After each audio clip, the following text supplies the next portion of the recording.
láti jẹ́.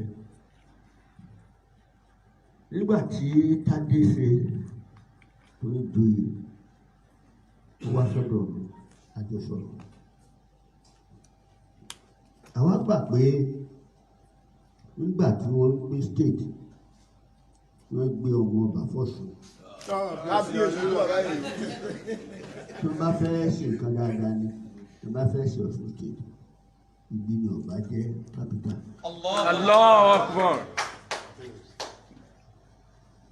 Tó ṣe sọ lórí ṣe sọ tó ṣe wí ìwé nìyí tí ò ní sí àríyànjiyàn. Ataoja Osogbo Baalẹ Osogbo ni. A kì í wọ́n kì í kì í o Baalẹ kì í wọ́n. Olókùnkùn kì í òkùnkùn Baalẹ òkùnkùn ni. Mo ń fi àwọn ìwé kan ránṣẹ́ sí kábíyèsí. Mo ń tètè gbọ́n fi ránṣẹ́ sí tó bá tọ́jú ẹ̀ lórí.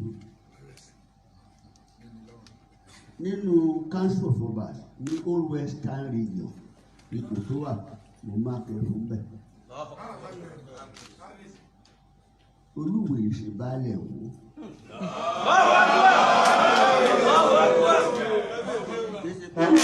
Bí ìbá sí lọ́dọ̀ ẹ̀ ibikíbi mo gbélé wò.